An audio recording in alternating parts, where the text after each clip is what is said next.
What did you do with the budget? 'Cause I don't think Bill's. Oh, it's right here. And then the budgets are right there. Not the budget, but the Bills. bills. I just didn't. Starts with a B. Yeah. I think it's.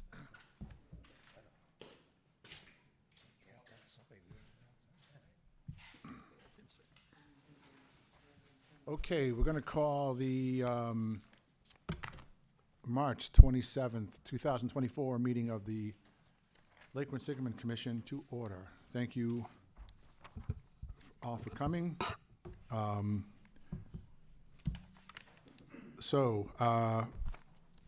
Just as a note that the meeting is going to be recorded, and so to allow anyone to watch it later on or review it. So the first order of business is to review and act on acceptance of the March 2024 meeting minutes. Has anyone had a chance to review those? February minutes? I'm sorry, the February minutes. Make a motion to accept the minutes as so written in terms of the February 28th. Is there a second? 2024 meeting. Second. All right, all those in favor? Aye. Thanks. Okay, that's good.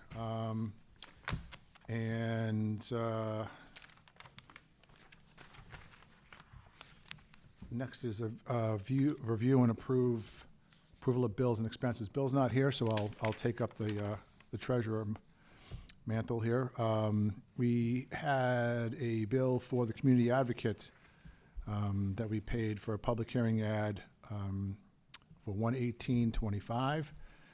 We had a bill for community advocate, a refill notice for 2024 for 7425, and MassCore for to buy some more dock stickers for $252. So, is there a motion to accept the bills? Are there any questions or discussions about them? Make a motion, we accept the bills as noted. I'll second the motion, Mr. Chair. Okay, all those in favor? Aye. Aye. Opposed? Great, all right. And number 5, public participation. We do have one person who wants to come up. Just as a note for the public participation, this is an opportunity for anyone to come up, and they have 3 minutes or so, depending on how many people we have that want to get them, that speak. It's basically for you to speak your piece. There's not a lot of interaction between the commission and the speaker as far as asking questions and the back and forth, because typically we're not going to know what subject you're going to be speaking about, so we'd rather be prepared. We can take it into advisement, and if it's something that we need to address, then we can take it up typically in the next meeting. So, Marguerite, come on up. Do me a favor, Marguerite, just your name and address and all that stuff. Oh, I will. Favor, it's And here's required. some copies of, if anybody, I don't know if anybody wants to. And could I, Sure, yep. Thank you. I figured there's some things I would hope you would ask me or want, and it would be easier if it was written down. So my name's Marguerite Cormier. I've been boating on this lake since 1989, and I've been a property owner on the lake since 1994. I'd like to thank the Lake Quinsigamond Commission board members and everyone else who would attend this meeting tonight in person and online to hear what I have to say. And I gotta say it, Peter. To quote Peter Collins, "The world is ruled by those who show up." I love that. And I looked it up. It's hard to find where it came from. I'm reaching out on behalf of all fellow watercraft users and non-watercraft users and fellow lake property owners, renters who live on Lake Quinsigamond, located in Shrewsbury, Worcester, and Grafton, Mass. I'm hoping to get an update on the proposed solutions regarding the unsafe operations of the personal watercrafts and all power boats on the lake, as of today, March 27th, where are we at with these proposed solutions? And I understand there will be no conversing between us. Starting, in the proposal solutions, we're starting the season off with increased law enforcement to maintain throughout the season, continued enforcement at boat ramps before vessels enter the lake, institute an amplified noise code to combat loud boat and PWC exhaust as well as loud music, offer voluntary boating safety courses, focused enforcement in problem areas including Browning Beach, Lake Park, Flint Pond at Oak Island. Worcester will have a boat slip and manned at Pote Rock condos on Flint Pond. I'm curious to see when that'll go in.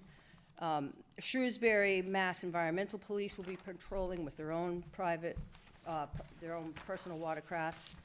Improved interagency communication through technology, coordinating efforts and schedules. Improved use of the existing enforcement tools, rules 1, 4, 5, 6, 14, and 29, and 30 at the link below, and I've provided the link. And FYI, I've reached out to the Department of Conservation and Recreation, DCR, which I gave you the email address, asking them if they would like to be part of the improved interagency communication through the use of technology to communicate with law enforcement patrolling the lake on the particular day they may be there. I gave them a list of the current Lake Quinsigamond Commission committee members and their email address, which is what I reach you at, to help us stop watercraft from beaching on the shores of these two parks, Lake Quinsigamond State Park at Regatta Point, 10 North Lake Ave, or Quinsigamond State Park, Lake Park, 283 Lake Ave. I told them about how the Lake Quinsigamond Commission had recently formed a subcommittee, came up with the above proposed solution, gave them a copy to our lake, to get our lake back on track, to be safe and happy for everyone to enjoy with no potential banning of any watercraft types. I'm asking the DCR if it's possible when people beach jet skis or other watercraft of any type on the shores of these two parks to inform the patrolling boats on the lake. I told them we're hoping to stop any illegal watercraft rental activity or any member of the public using Lake Quinsigamond from being in violation of these rules listed below. And I gave them also a link to your rules and regulations. I also asked if I could get a direct email address to contact who's the managing DCR representative at these two parks. When they respond back, I'll share with you if you'd like. Thanks for listening, and I'm looking forward to hearing your response where we're at with the above proposed solutions, and my name, Marguerite, and my phone number. And that's about it. All right, Marguerite, thank you very much. Very comprehensive. Okay. Number 6, commissioners' reports. I'm going to defer mine to the end. Mr. Pica. The lake, only in a month, is back up to level, even a little more so. Predicted forecast is for a lot of water in the next couple of days. Could come to pass that this commission, at its discretion, may have to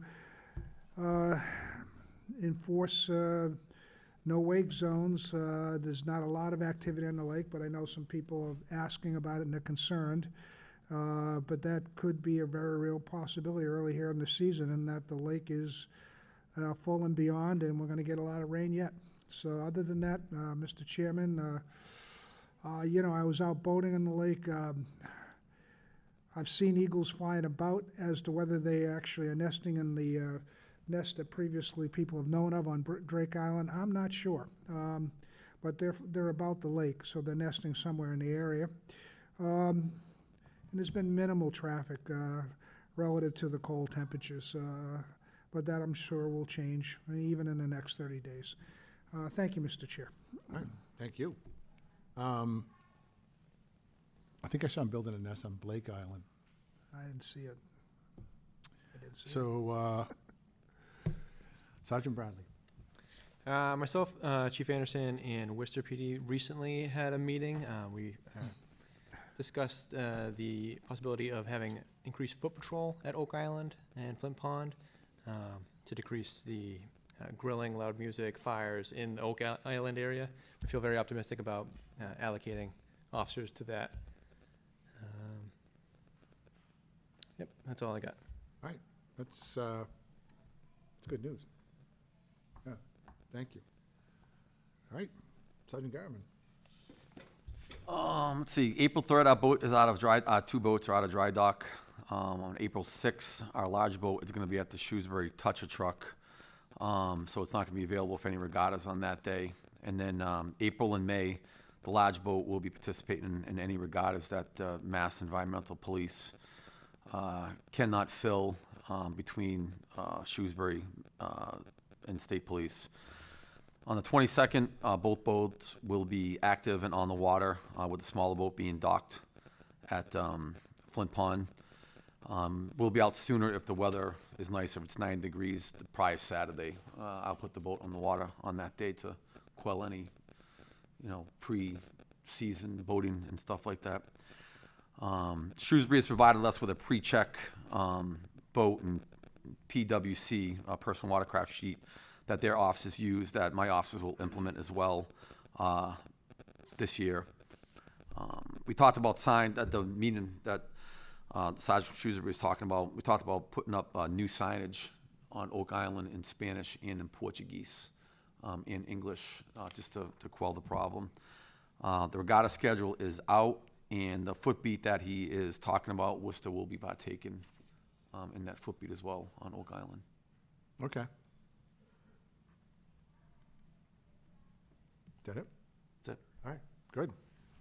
There's more good news. So the small boat in Flint Pond, that's 422 or as soon as. That, it's 422, or if it's 9 degrees on the 16th, it'll be from the 16th on. Okay. Yeah, Yeah, okay. It's gonna be weather dependent.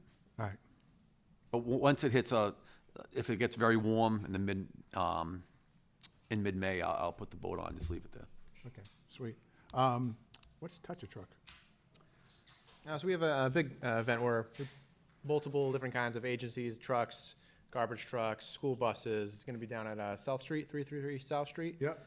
April 6th, between 12 and 4. If anyone wants to come down, check out some cars, trucks, cruisers, and like that, boats. Boats. There'll be food trucks there as well. Food trucks? Yeah.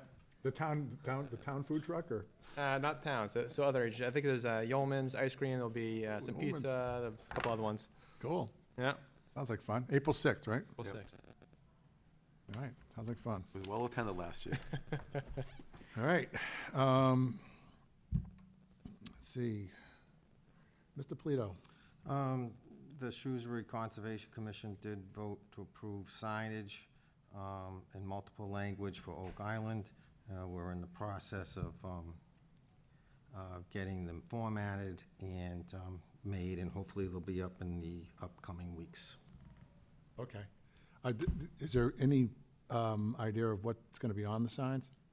Yes, we discussed it with the Chief Anderson, and we going to put in various things: no beaching of watercraft, no swimming, carrying, no fires, there's a whole list of things. Okay. That we went through it, and But no beaching in no watercraft? no beaching of watercraft, Yeah. or mooring, Okay. and no swimming. So those were, I thought, significant. So there's going to be a larger sign printed and put where you enter, and then there's going to be a few spread out along the path, if you will. All right. Beautiful. Thank you. Is that all? Yes. All right. Travis is not here. Andy? Nothing this time. Okay, thank you. Maria's not here, and Bill's not here. So I guess that is that for that. Thank you, everyone. Okay, so we can move on to the budget. I passed out a copy. I'm sorry that kind of got you guys so late.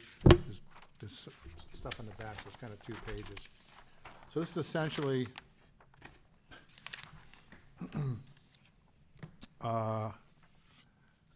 what we're looking at here, and there was some money carried forward on this budget that for some reason it did not print out. I'm just noticing now. But essentially, there's about, let's say, a couple $100,000 put forward. It's actually all the money's here accounted for at the end of it. As far as what we have to spend this year. But I had a meeting with Katie from Worcester Lakes and Ponds. So the expenditures here are all, they're all estimates at this point, I guess, because we're not exactly sure which treatments we're going to use. This is basically an outline of the best-case scenario, that if we're allowed to use Procellacor in Zone B, and Zone B, I guess I'll give you a quick map on Zone A and Zone B and Zone C. So Zone A is basically from the northern tip of the lake all the way down to Kings Point. And then Zone B goes from Kings Point effectively to right north of Route 20 in what you would call Round Pond and Flint Pond. Yes, that's, yeah. Yeah, all of Round Pond. All of Round Pond up to Route 20. And then south of Route 20 is Management Zone C. So Management Zone C, we're free to treat and do what we need to do to clear out the milfoil and fanwort that's over there. I saw a small patch of water chestnut last year, just to the east of the Flint Pond boat ramp, but it was manageable that we just went out there and picked it, and it was gone. So hopefully that's going to be the case this year. And there was, historically, there was a patch of sacred lotus right in the channel there coming out of Route 20 in Zone C. But most of the problem invasives that we have over there is either fanwort or Eurasian milfoil. So we're going to be allowed to use Procellacor in Flint Pond, south of Route 20. So that's not an issue. Zone A, last year, the Worcester Lakes and Ponds had treated or had contracted someone to treat all the way from the north end of the lake, and there were different patches of it, down to just about Ram's Horn Island, right? Yeah, we didn't go much further down than that, which was comfortable for natural heritage to allow us to do that. So that was taken care of. I believe that was, 51 or 61 acres or something like that for treatment? I don't have it off the top of my head, but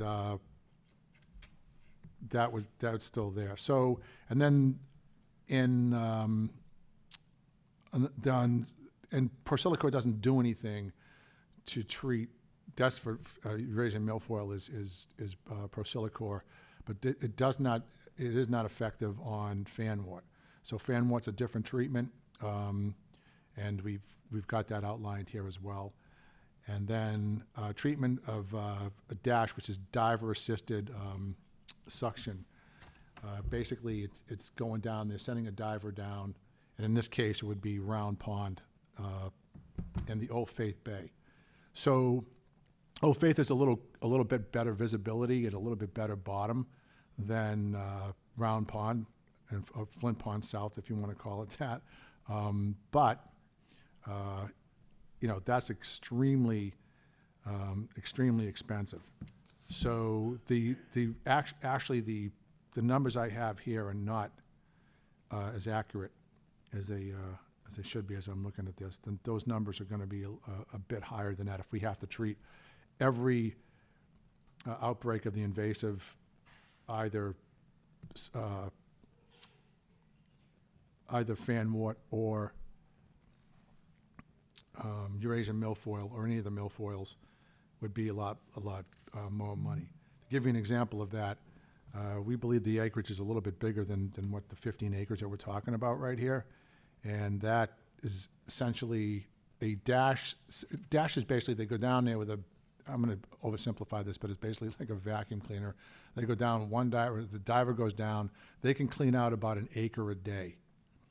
And especially if you're in Round Pond, that's going to be nasty work.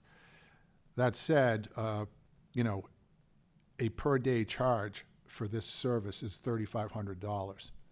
So if you have, you know, 50 acres or so of, or over the 15 acres, I should say, of treatment, it's going to be a lot of money at $3,500. So that's going to make this go up exponentially, and that may be our only option at that point, and we don't even know if they're going to let us do that. So Katie and I are meeting with Natural Heritage tomorrow, and we're going to go over that with those folks and see what their thoughts are on that. We really want to, you know, get back into or start to mitigate the issues of the invasives in Old Faith and Flint Pond. And Flint Pond is especially has been a problem area for the residents. It's fairly recently that's gotten like it has. I'm going to say probably within the last, 8 or 9 years. Natural Heritage did let us do a pilot program in there using Procillicor, because Procillicor is reportedly doesn't have much effect on, or any effect on the rare plant because of the type of family of plant it is. So it doesn't typically do it any harm. And you know, we sent divers down there to do a pre-survey and a post-survey, and that all got you know, the Vasii, not the Vasii, because we didn't find Vasii in Half Moon actually, but we found a similar plant, a narrow-leaf Potamogeton, which is the family that Vasii is in. That's the rare plant. And so we were able to identify that it did not affect the narrow-leaf Potamogeton. And I think that's the same findings that Worcester Lakes and Ponds had in Indian Lake as well when you treated that. So. Yes, did not affect the. Right. And in fact, the Potamogeton became a nuisance because it took the place of the milfoil. So there's that. But so we're optimistic that we're going to be able to at least do something over there in order to keep those places clear. It's not going to do us any good, you know, not to treat these things over time, because the invasive itself will kill the rare, because you know these things grow in exclusion of anything else. So that's also an issue. And of course, you know, the whole health of the lake is much better off when these plants aren't in there. That all said, on you know, removing the plants with herbicide, you know, the thing you also have to remember is that you know, when you remove a species from a location, it's the way the nature works is it's going to be replaced by another species. So you know, just imagine that you you know, cut down a whole forest, or that you stop mowing your field or your lawn. Something's going to grow there. So if you don't, you know, deal with it, then it's going to come back, and you know, you probably have something on there you don't want. So that's what we're trying to stop over there, especially in southern part of the lake, past Route 20. That is a choke point right now. Round Pond, and specifically, is much less navigable than it used to be. And I'm going to say this used to be when I first moved on the lake in the late 80s. You know, you could drive a motorboat on the other side of Witch Rock Island there, and that is not possible now. In fact, you can't even get through there with a kayak because it's just so dense with vegetation. In that particular case, where that stuff is, that those are native plants that are over there. But still, it was basically because there was nothing else to compete with it. And, you know, it just gets worse and worse. And in Flint Pond, you know, one of the biggest patches of milfoil and fanwort that we have is on the eastern side of Flint Pond, which is the route that the lake takes to drain out. That's where the not the Stringer Dam, the Irish Dam is. So basically, that's going to go down and it chokes up the water flow through there. And we've seen issues on the other side of the island there, coming through Half Moon Bay, on the culvert there under Route 20, is that we're developing a large silt, we'll say, deposits over there. We don't know where exactly the silt and sand is coming from. The state swears it's not them. They don't sand the roads, and it doesn't look like it's coming out of the outfall. There's an outfall right in the corner there, although that outfall does run wet even when it's dry, even when the weather's dry out there. So we're thinking that that's hooked on to the state's or the city's water pipe system somehow. So because the water's clear, it doesn't appear to be gray water, but we're not really sure where that's coming from. But there is a stream there, and it is starting to affect flow pretty significantly over there. So that's something else we need to keep an eye on. All right. So those are really the treatment. The treatment's probably going to, all told, is probably going to be around a little over $200,000, almost $203,000. So that's a significant amount. One of the reasons that we have this much money in the account at this point right now is that we've had a difficult time over the past few years, getting the permits and the bids and everything out on time, or when it made sense in the season to do treatments. So, for example, in 2024, 2022, and 2023, by the time we would have got to treat it, it would have been right around September. What I didn't want to do is dump a bunch of money into Lake Quinsigamond in September to treat weeds that wasn't going to really make a difference for us. Because a lot of the plants are either down by that point, or it's really not going to be significant, and they're just going to come back up in the spring. So I thought it would be more prudent to bank the money and turn around and try to get something better. Katie and I are working on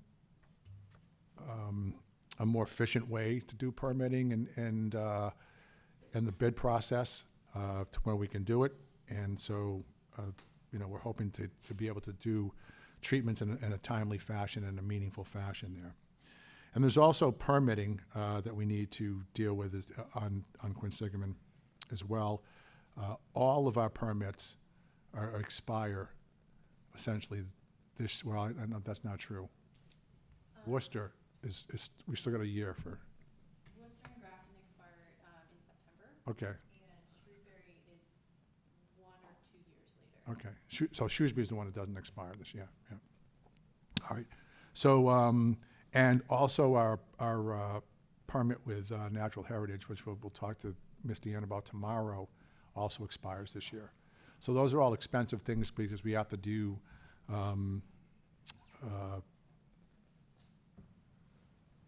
Some of it may involve studies and weed mapping and all the things that are expensive. So those are part of the.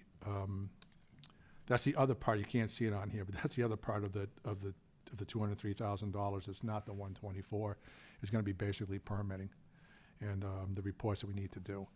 And I'm assuming that if they allow us to do anything in the areas that the rare plant is in, Half Moon Bay and Old Faith, then that's going to require reporting, probably hiring a diver, not just to do the treatment, but also to go down there and study. Because the only way you can really find Vasei is if you go down there and dive. So those are issues we have to address. One of the reasons that just to clarify why we can't treat in between the Stringer Dam and Route 20 is because that Natural Heritage feels that that's a habitat for the rare. I'm not clear whether we've ever found Vasei in that part of the pond, but I know that that's the response I've gotten in the past, that they're concerned that it could be a habitat for it. And They did also mention that they're concerned that if we did treat past the Stringer Dam, that may somehow affect Old Faith.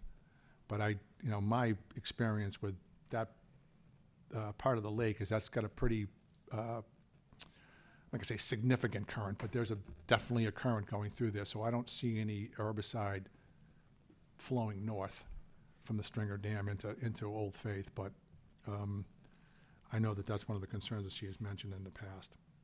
So that's where we are with the treatment. So you can see that's pretty expensive. This is not a one-and-done thing.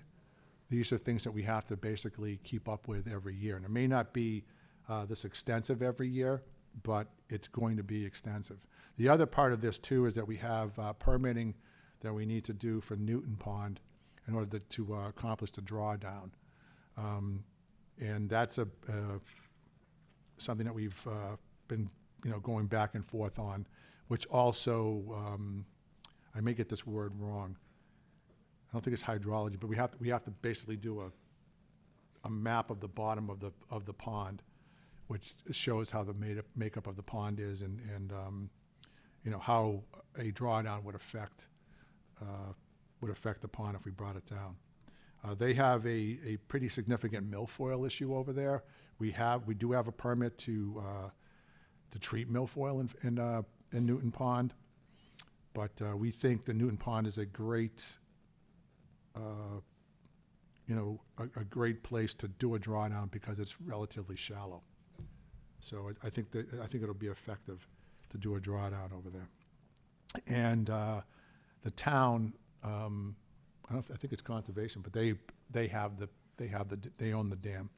So it's a stop log setup. It's not like the Bastille Gate at the Irish Dam, but they can the actual lowering of the lake, even at the Irish Dam, doesn't cost the commission any money because the DCR controls it, and DCR just goes in there and helps us and lowers the dam and puts the dam back up. And I'm assuming the town's going to do the same stuff with Newton Pond. But it's important that Newton Pond is taken care of and treated because it directly feeds into Lake Quinsigamond, and these plants, especially milfoil and fanwort, will spread by fragment. So if any of that plant gets into the lake or continues to get into the lake, it's going to take somewhere over there, which is likely how it got into that basin around Oakland Ave and north of the 290 bridge. There's also a gigantic crop of water chestnut in that area. And one plant that I didn't see, unless I'm reading the plants wrong on the map that we did, but there was no mention of purple loosestrife over there or any place on the lake, and I know that it's definitely in that little pond on the other side of West, basically where the I apologize. The water chestnut is not in Newton Pond. It's in the pond right downstream from Newton Pond, which borders the lake. So it's on I forgot what they call that. Some mud pond or something over there. It's technically part of the lake, right? Right. So, and I remember a time when, because a friend of mine had a boat over there, and he would drive his motorboat in and out of that all the time. He skied on the lake all the time. So, that's not as easy as it used to be to get over there. But the purple loosestrife it almost looks like land when you see it, because it just kind of takes over and it just closes in on the water bodies that it's in. So that's a curious thing. Anyway, so that was that. So on the public safety side, I want to put signage, better signage at the Corazini and the Flint Pond boat ramps regarding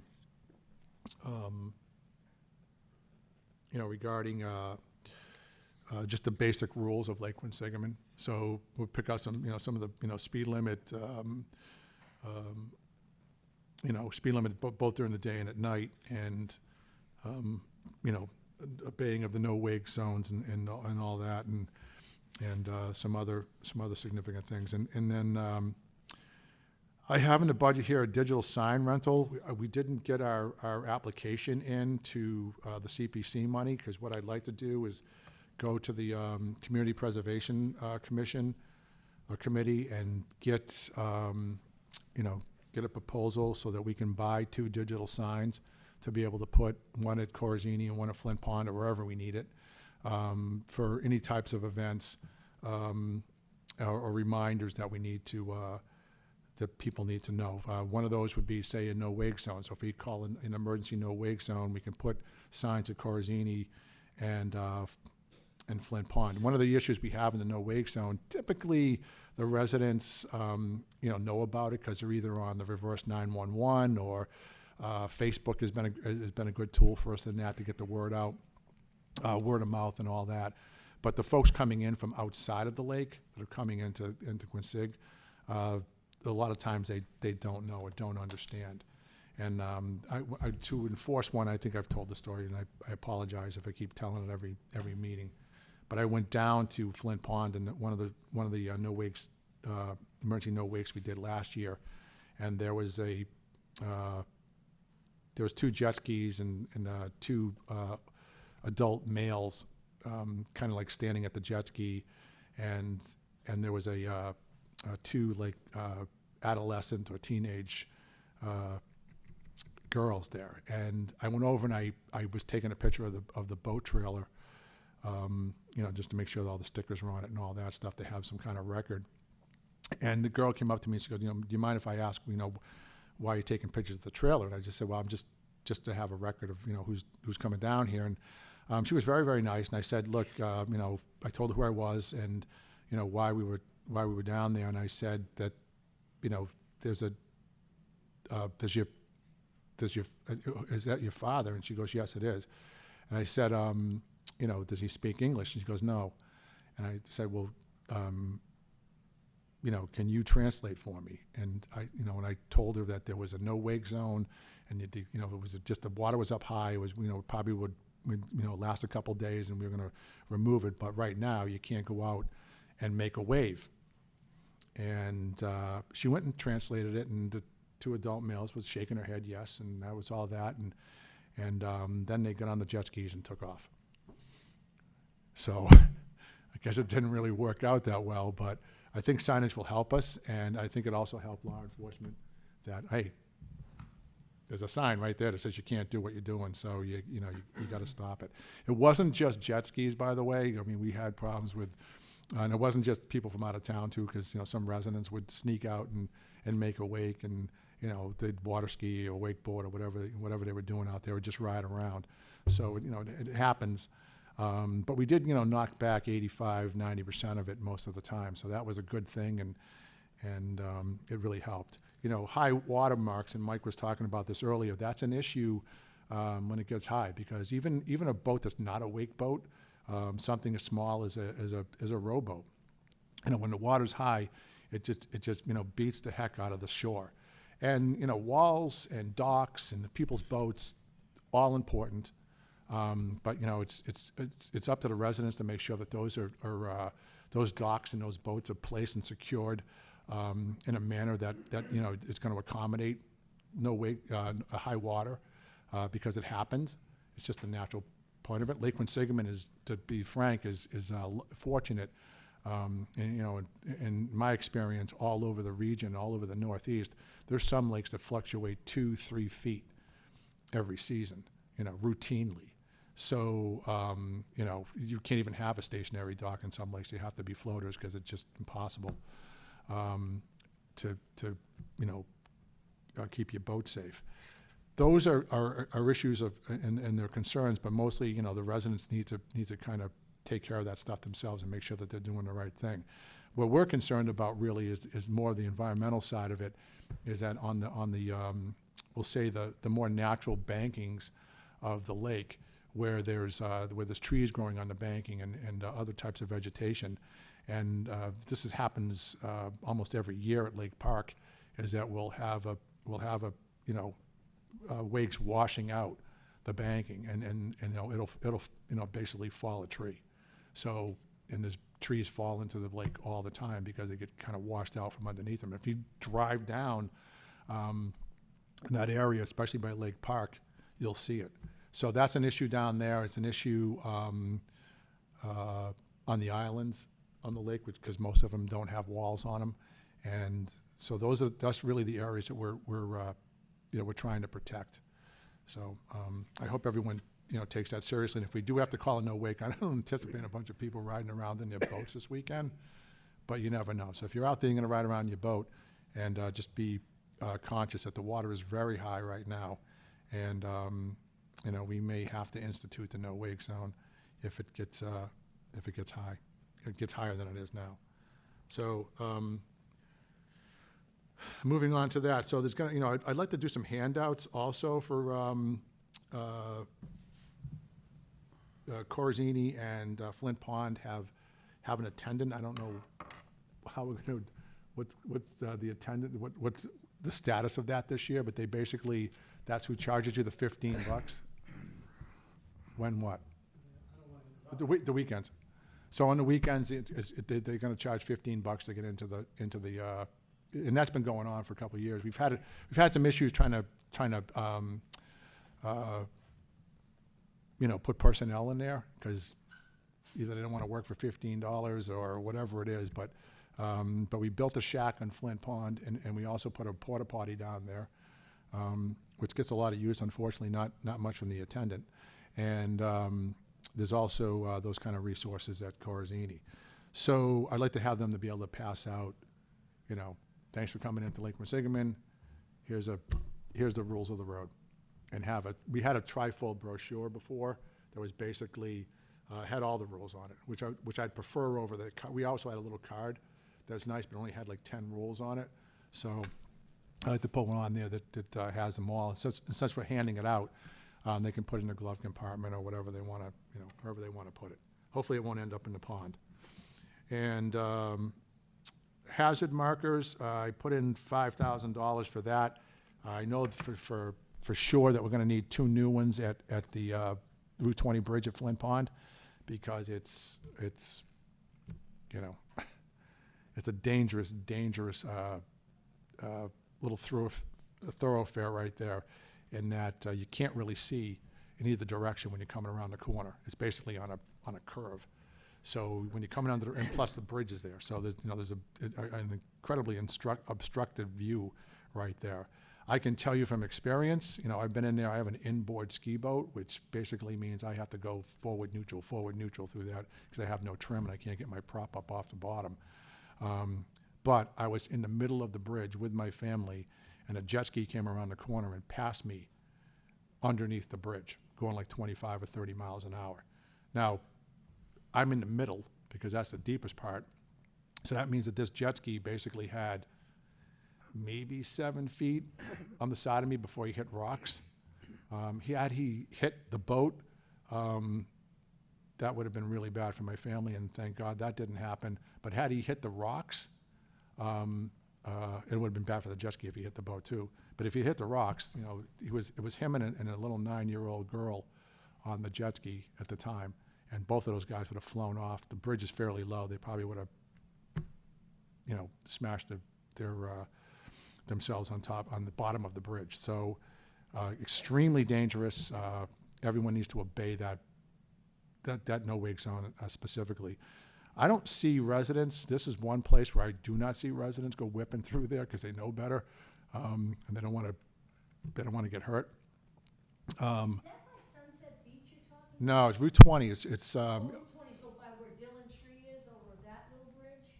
Yes. Yep. Just below that. God, I couldn't imagine. Yep. It's crazy. So it's happened to me. I've been passed by a jet ski in there twice. So over the years. So that's that. But we did put no wake buoys over there. Mysteriously, they seem to be getting cut. I don't know what's happening over there, but they end up sinking slowly into the bottom of the thing. And we had a couple of residents that live right there by the bridge, and they would take out the buoys and empty the water on their beach and put the buoys back up, and they would slowly sink down. So it's time to replace them, because they're beyond repair at this point. But they need to be there. So those are 2 I know. And usually we miss. I don't know when you folks are going to put the buoys in? Probably next couple weeks, yeah. Next couple of weeks? All right. That was something that when I talked to Captain Amati today, he had asked if, you know, when's I that? don't have an exact date yet. no. Okay. All right, good enough, thanks. So, that's that, and then, the porta potty at the boathouse, the Shrewsbury Boathouse, has been requested by everyone that goes down to the Shrewsbury Boathouse, so, we're gonna put that down there, so that outlines that. And, also, one of the things we're going to do, this is a new implementation called source tracking. And I'm going to put a fairly significant amount on there. Source tracking is when, you know, we have over 100 outfalls coming into Lake Quinsigamond. An outfall is a pipe or, it's not, you know, and plus the stream. So I don't really count that a stream as an outfall, but we have pipes coming through both sides of the lake. Matter of fact, I think there's a couple in Grafton. So all around the lake, there's outfalls coming down. Most of these outfalls are, you know, stormwater. So the issue is we don't really know. I mean, I've said this a million times before too, is that, you know, I believe, you know, beyond any issues we're having with motorboats or any types of watercraft or, you know, loud music or anything like that, the most dangerous thing on Lake Quinsigamond right now are those 100 outfalls, because we do not know for sure what's coming into the lake or where it's coming from. So those are issues. Every time it rains, you'll notice that the lake will go up. It'll continue to rise even after the rain stops. That's because all the waters are coming off on the case of Lake, on the Route 290 bridge, literally pipes coming off underneath the bridge. So if you're under the bridge when it's raining like crazy, there's water coming off the bottom of the bridge. Peter, there is a huge one too at White City, right before, so I'm on the south side of the Route 9 bridge. Right. And right in that corner, I mean, it's gotta be a 5-foot diameter. I mean, with binoculars, you Right. can see it, it's just huge. So there's, you know, Mr. Chairman, I think Yeah. they're trying to make sure people are using the microphone, otherwise it's not getting picked up. Oh, I'm so- sorry. Usually he's telling me not to use the I'm talking mic. about the public. Oh, I'm sorry. Oh, the public.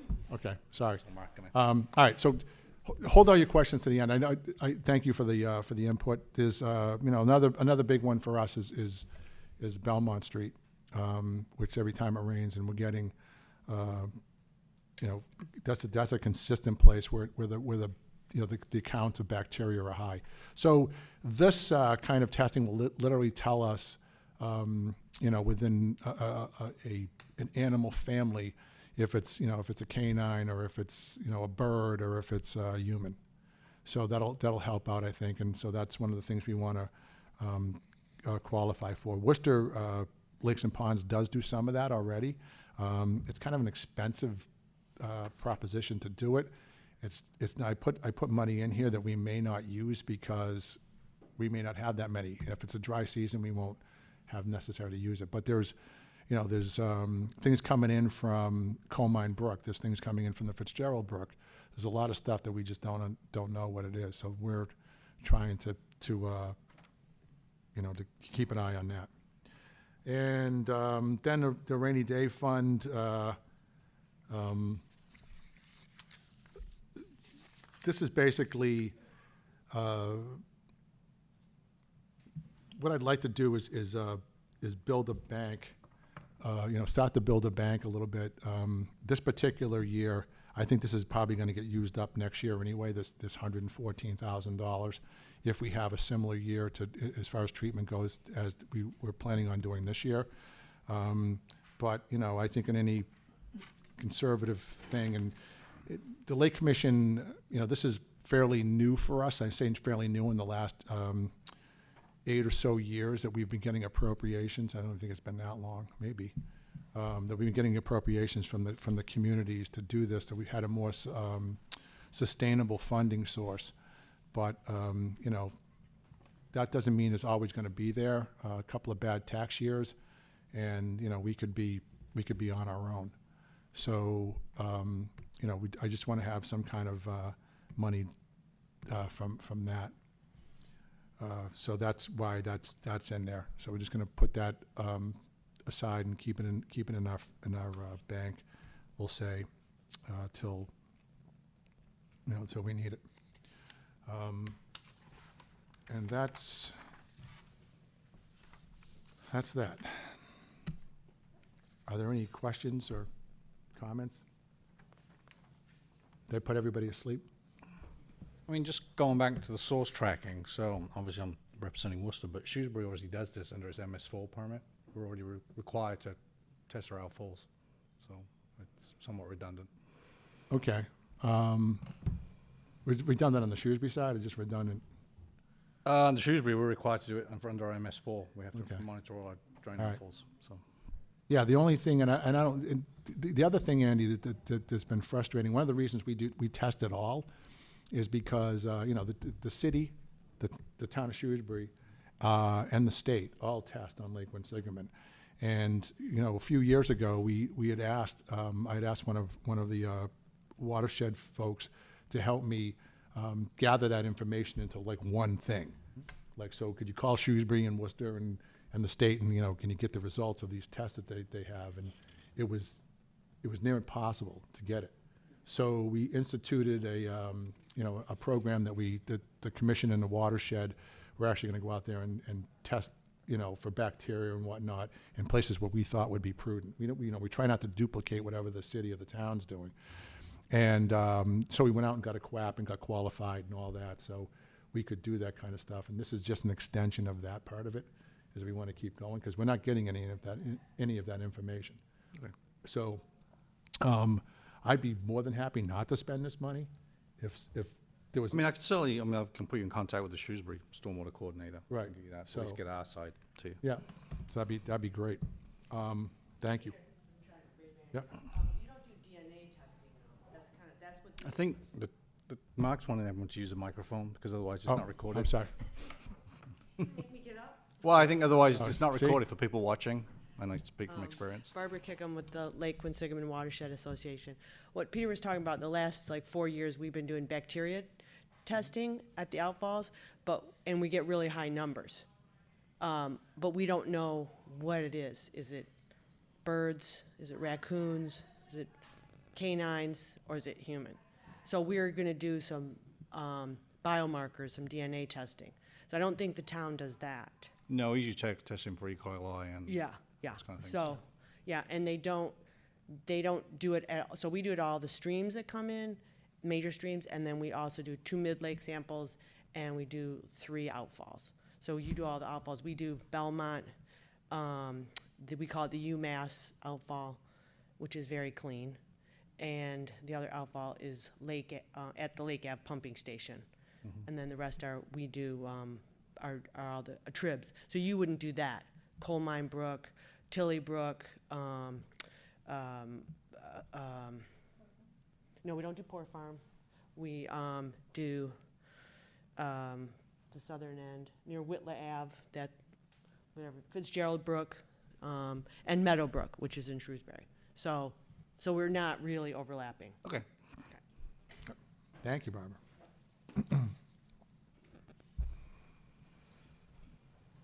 You can ask Shrewsbury Media Connection to give everybody a clip-on mic. All right, so, any other comments, questions? I did have one more question. Yeah,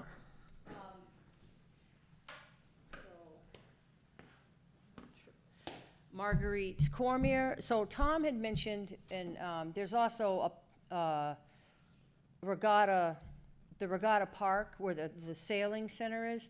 Yep. There's a huge outlet, like he can see right across from his place, and because he wasn't sure which one you were meaning when you said on Belmont, but That- Belmont's on the that's UMass.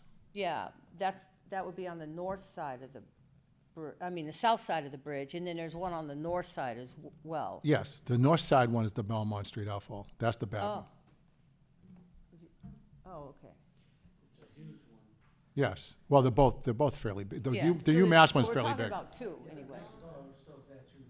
Yeah. The one south of, the one north of the beach at Regatta, that's UMass. Yes, and it's very clean. Yeah. That one's, That they know the mic's not on, but go out there after a major rainstorm, that thing is pressurized. It's full to the fast. It's just basically stream water. We don't test it for everything, but it does Right. have bacteria in it. And the only other question I had was, can you tell me where Circle Pond is? I thought that was Half Moon Cove, but then you mentioned Half Moon Cove. So what is Circle Pond? I'm not I don't familiar know. with all these. You got me, and I'm hard to get. I mean, round. Round Pond. Oh, Round Pond. Oh, sorry, Round Circle. I should have figured that one out. Round Pond is and Lake Quinsigamond has so many names. Some of them could have been nicknames. It depends on what old timer you're talking to, is what he calls the pond. But Round Pond, as we're talking about it, is in between the Stringer Dam and the Narrows at Witch Rock. So is that through, once you go through that little narrow Route 20 bridge where you were overcome by that jet ski? Well, if you're coming from the lake, coming from your end of the lake, Yeah. right? And you go under the Stringer Dam. Where That's Sunset Round. Beach is. That's Round. Where Sunset Beach is. That's Round Pond. Okay, Right, that's and Round Pond goes right. all the way. You can effectively I say it goes thought, all the but way I to Route wasn't 20. sure. Yeah, that's it. And then the only other comment I had to make, as far as your buoys, I don't know if you guys remember Link Pierce, Yeah. but he used Pearson, to pull those buoys in and out, and before, I'd say maybe a year or two before his passing, somebody shot all the buoys. And I think the patrolman might, or the Shrewsbury by the boathouse, because I have a property right there. Yeah. And they lined them all up there, and someone, I don't know if they shot them in the water or they shot them there. So hopefully the money you spend on the new ones, people don't use them as target practice. Yeah. Well, I don't think they make them bulletproof. So it's. No, I know, I was just commenting. Yeah. Thank you. Yeah. Okay. Yeah. There you go. It's a beautiful thing. Okay. So I would like to move forward on the budget, but understanding that it's not all here, I don't think it's, I don't think it's probably fair or prudent that we do that at this point. But it does give you an idea of how much money we had, because I was asked last meeting of where we are and, basically what we're gonna do with the money. But that's basically sends it all out. I think, through you, Mr. Chairman, one thing that will be useful too is revenue. because Right, it's the only going revenue, out. the revenue part's the part Kinda that's leads not into there. the yet. next Yeah, item, so it's but- not really, I'm not gonna ask you to vote on a budget that's Okay. not there. It's a third if it's missing. But it does give you an idea of where we are. I mean, basically, the money we have in here, and that's after this year's appropriation, if we get the appropriations from Shrewsbury and Grafton and the city, which will be probably more of an in-kind thing. And they're gonna earn their money if we can, if things go as we're thinking. So it'll all be good. So that's, if those come in, then we'll be at basically at that level. Shrewsbury's $30,000 is what historically they've given us. Grafton gave us $5,000 last year, and I don't know, Bill came in. It's probably still 5,000. Probably still 5,000? Okay. So, that's good. You're shaking your head, I was thinking you're gonna say, no, it's gonna be nothing. It's nice to be better, but it's good that we're managing to keep up. Yeah, Grafton, in their defense, they have a small area of shoreline on the lake. So there's, that's kind of understandable.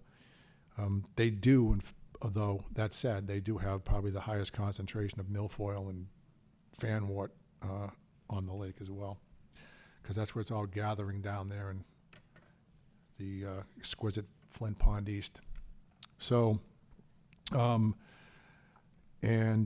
now, the revenue from boat docks, I believe last year, and I think this is accurate, it was right around about $26,000. So that think that was the question you were asking, Ken. Yep. So,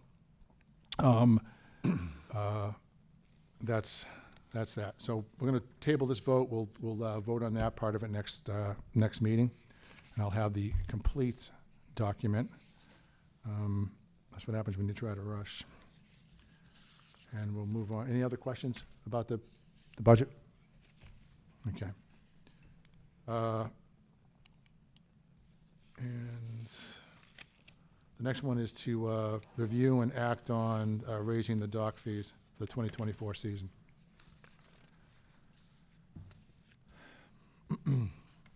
So, when we went to get appropriations, and again, this is a story I tell every year, but when we went to get appropriations from the city and the towns,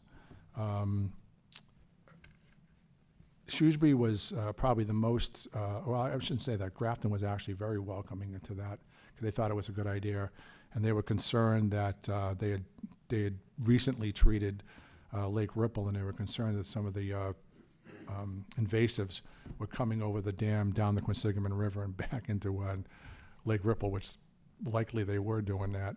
But so they wanted to, make sure that they mitigate that because I think that cost them somewhere in the neighborhood of $500,000 to clean that out at Lake Ripple. So Shrewsbury came back, though, and they were, at the time, that the manager at the time was Dan Morgado. When he came back, he said, well, he goes, I think the lake deserves it. It's an important resource for the town. But he asked me, how much are we paying for dock fees? And I think at the time it was like $25. And Dan, I'm not going to say scoffed, but he kind of laughed at that and said, that's just ridiculous and it's really low. And one of the things he says is, well, Shrewsbury will do it, but we want you to bring the contribution from the dock fees up to the level that we're appropriating. So to get to the $30,000 mark, I think at the time, we did a calculation, which I'm looking back at now, that doesn't seem accurate, knowing what I know at this point. But it's going to be like $75 a year for a dock. We didn't want to just raise the dock fee to $75 from $25 because that's a lot. That's a big chunk to chew. So what our idea was to raise it up $5 a year until we got to the level that we needed to get to. So it was a little kind of bump every year to get to where we need to be. I believe that if we go up to $5 this year, we'll be where we committed to be for the next season. And coupled with that as well, I'm working with Shrewsbury PD. Shrewsbury PD at this point right now, they do all the dock licensing, and they handle all the paperwork. They take in the checks. All the money comes to the Lake Quinsigamond Commission for that, by the way. So if you're wondering where the money for the dock fees go, 100% of it comes to the Lake Commission. This town does not take any money out, no administration fees. They're not charging us for, to keep it in their accounts or anything like that. So it's all our money. But, that was the request and kind of the agreement that was made at the time with the town is to bring our level of, and the manager was fine with us doing it incrementally like that, but, he, expected us to do it. So I think this is the last year. If we're at, say, $26,000 and we raise it up $5 a dock, I think we're going to be pretty close to where we need to be for next season, and then we can kind of level off and see what happens. That's not to say that in the future, things could change because the economic circumstances could change, or there may be something acute that we need to deal with. I don't know, but at this point, I think we know we're gonna get to our level that we need to get to. So that's my comment on that. Any other comments or questions about that?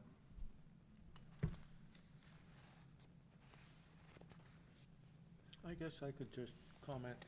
That's similar to my recollection. After we debated this 5 years ago, back and forth for a couple of meetings, we ended up finally deciding we had two choices. One would be to double the $25 fee, and the other one would be to raise it at $5 a year. And as you mentioned, the $5 a year one was picked. The only reason I'm mentioning this, I want to add, that would mean this year the 5 years are up. And as you said, we would have equaled what we wanted, or were suggested by Shrewsbury, the total should be. Okay. So, that's where we are. Any other comments or questions? Okay, is there a motion? What's the wording of the motion? To raise the dock fee $5. $2.55 for residential and $1.10 for commercial? Correct. That's, and then there's the, if you get it after the 31st or whatever,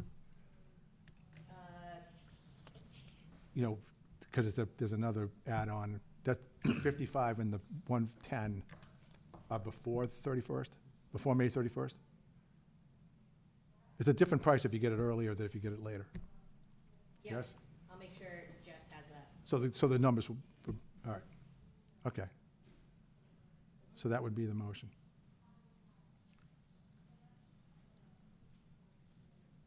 Anyone want to make a motion, or? As the chair, you can't make a motion? No. Okay, I'll make a motion that we, unless there's further discussion, make a motion that we vote on raising residential dock fees by $5 and otherwise commercial by $5 as well. Is that correct? Correct. Okay. Someone wants to second it, they can second it. I'll second it. All right. All those in favor? All right. Aye. No. So there's a no. Andrew, I'm going Aye. to do a roll call. Aye. Mike? Aye. Aye. Aye. Aye. All right. So voted. All right. Thank you all for getting that done. Okay. Review of raising the dock fees. All right. Update on the lake management plan. As Mike had mentioned, the drawdown, the refill, the reimpoundment, if you will, of Lake Quinsigamond has been For about 21 days, but yeah, it's been pretty significant with some help from Mother Nature. I know it came up and went back down. It came up and went back down. I noticed that the lake was flowing over the Hovey Dam at probably about 145 or 150, square feet per second. So that's fairly high and robust at this time of year. I've seen it this time of year. I think the first year I was on the commission back in 2009. At this point, actually it wasn't. It was the first or second meeting that we had. We were literally flooded. It was up over walls and all that. So we're not at that stage. That's good, but it's high. I believe the dam is the Irish Dam is all the way to the top, so we should be pretty much set for the winter. Set for the season. Normal pool is as I saw today, although this doesn't make sense to me, it's 356 feet above sea level is what they call full pool, which is when the lake's all the way where it's supposed to be. So we're not actually at that level, but we're close enough for TV. So and that's really what these are requirements of the permits we have to draw down, that we have to bring the lake back up by April 1st. So I think we're going to be in good shape. No, I put my dock in a week after you started raising. It was damn full. Yeah. And I cold. was trying to beat this. And cold, yeah. All right, so, and other than that, from the management perspective, as I had mentioned before, we're working closely with Katie and the Lakes and Ponds people, and we're going to meet with Natural Heritage or MISA people tomorrow, and we'll have more news about that in the next meeting. Hopefully those discussions will go well, And, we have to straighten out our permits and make sure we're up to date on everything. It's challenging because they're not all at the same date, and I wish that were the case, but it just doesn't work out like that. So it's a little tricky. And that's all I have for the lake management part of it. Is there any questions or concerns or? No? Okay. And moving on, and maybe we get some more information about lake management from Katie from Worcester Lakes and Ponds. So I just have a single sheet handout for everyone.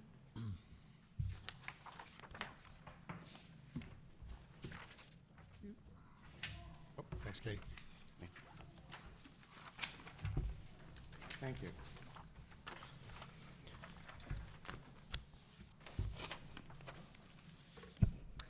So my name's Katie Liming from the Worcester Lakes and Ponds program. So I thought to start off with sharing the monitoring results from the February 2024 sanitary sewer overflow at Lake Ave.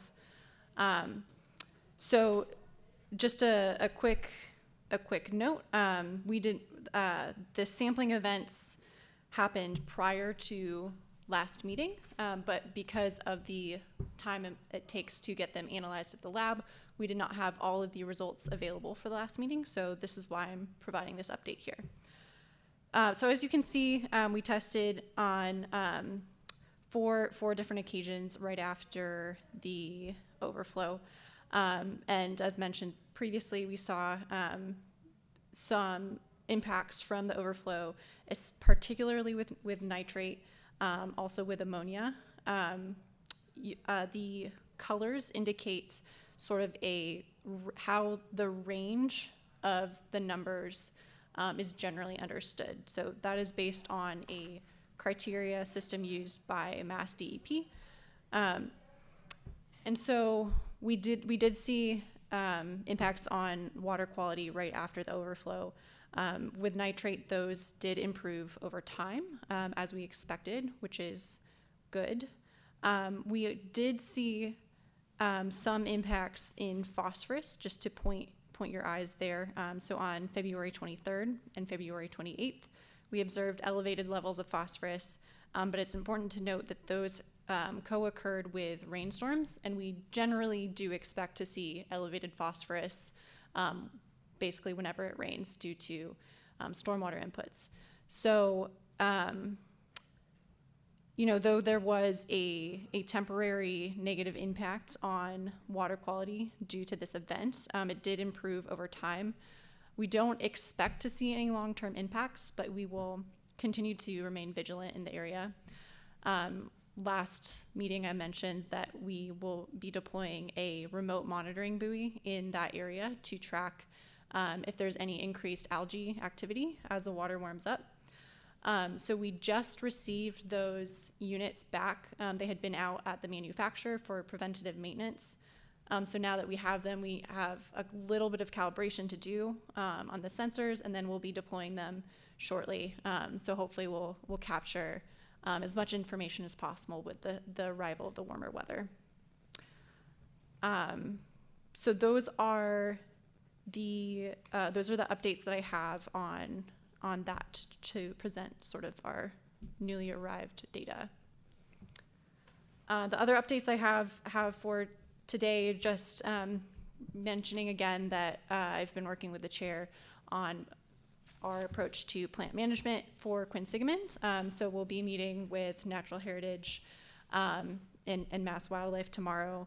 And so some of the management strategies proposed will be confirmed. Many of them are subject to approval by the Natural Heritage Program if they are within the area that could potentially impact the endangered species. So we're looking forward to working together to find solutions that are compliant with all the regulations and as effective as we can possibly be. And then the Natural Heritage project plan is a different type of permit that is than those that are issued by the Conservation Commission. So the natural heritage permit must be reapplied for every 5 years with no opportunity to extend. The Concom permits are able to be extended and slightly different from that. Other than that, just a quick note, Mass Wildlife stocked the lake with rainbow trout on March 19th. And then also stocked Jordan Pond on March 21st with rainbow trout. And for other lakes and ponds updates, we held the State of the Lakes on March 14th in Worcester. And so I think I saw a couple folks there from this room. It was great to see some support in that area as well. And last night we held the data summit for the Worcester Cyanobacteria Monitoring Collaborative, which is a group of volunteer community scientists who help us monitor cyanobacteria in the area, including in Lake Quinsigamond. So if you're interested in volunteering with the WCMC, please feel free to reach out to me. We are recruiting for volunteers for 2024 as well. Are there any questions? Questions? Nope. Thank you. You're off the hook. Okay, thank you very much.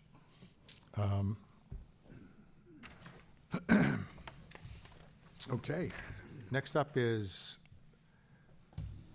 Barbara Kicken from the Worcester, the Lake Quinsigamond Watershed Association. Say that 10 times fast. Hello. I just, thank you, Katie, but I did want to comment that although the overflows don't create long-term impacts for bacteria, there are other long-term impacts.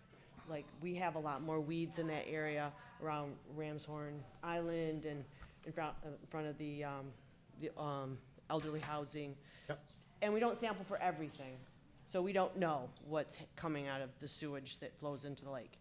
So, you know, we can say, and I have said it myself, bacteria dissipates very quickly, doesn't last, it dies from the sun and from the cold, but, you know, there are other things that are going into the lake and from the sewage. And, you know, long-term, the lake is really impacted by all these overflows that happen every year. It is impacted. So, just want to keep that in mind. I know it's on all of your minds already, but, so I just want to also mention that this is our 40th anniversary of the Lake Quinsigamond Watershed Association. We're trying to think of some ideas of what we might do to just kind of commemorate that. Mike and his wife have probably been members for 40 years, is that right? Founders, right? Yeah, founding members, so thank you very much for your long service. So yeah, we're just tossing on some ideas. April 20th, the town has Earth Day cleanup. We'll be at Gausch Park. If anybody out there wants to do some cleanup at Oak Island, that would be great. You should contact the town Parks and Rec and let them know. We have scheduled water chestnut weed pulls for one more year. We're gonna try to do it one more year. June 8th and July 13th are the dates right now that we've set up. You know, I think next year probably we'll be seeing it added to, you know, we'll probably be doing some more herbicide application. Right, where we can. If we can. Yeah. Or diver-assisted removal or whatever. We'll try to do it again this year. We did, you know, there's some areas we really do see improvement very quickly. Yeah. But in the area north of the Main Street Bridge, you just can't get everywhere. We barely dented it last year. So we need a lot more volunteers. That's full over there. Yeah. And then the U.S. Coast Guard Auxiliary is going to have some one-day boating safety classes. All the information's on our Facebook page, the Lake Quinsigamond Watershed Association Facebook page. It's $45 a person, April 20th, May 18th, June 15th. It's in Holden, but still close by. But the contact information is on our Facebook page, and it's pinned to the top. So if anybody is interested in that. That's it. All right. Thank you. Barbara, One thank you. quick Oh, question. The second date for the weed pull, the first one was June 8th. What Yeah. was the July one? July 13th. 13th. Both Saturdays, and then if we have a rain day, it'll be the next day. Okay, but there'll be more coming out. Yeah, thank you. all right. Sorry, any other questions or comments? All right, Barbara, thank you. All right, so review correspondence. The only correspondence I got, which was just today, was a letter from the American Watercraft Association, AWA, which is the national jet ski organization that was very complimentary that that the Lake Quinsigamond Commission took the path that it did. And they're complimentary to law enforcement for, taking the stance and stepping up and helping us prevent, having to do an outright ban. Like a lot of, according to Chris from the AWA, a lot of the communities, especially Massachusetts, are starting to do. So he called it the easy way out. Not the way we're doing it, the way that other communities have done it. So thank you for that, if he's watching, which I think he is. And that was the only correspondence that I got, besides the email from Marguerite requesting to be a speaker. So date for the next meeting, Madam Secretary. Wednesday, April 24th. For Mark. Okay. So I have Wednesday, April 24th, 7 PM. It's going to be here again. Okay. Any questions? Will we have remote here next time? Additional. Now that Mark can hear you? Mark Okay. can't hear me. I don't know. Probably not. Probably not. Okay. All right, good. All right, so everyone got that written down for the next meeting? Okay. With that, we'll gladly take I make a motion, we adjourn? second. All those in favor? Aye. All right, thank you. So voted. Thank you all for coming.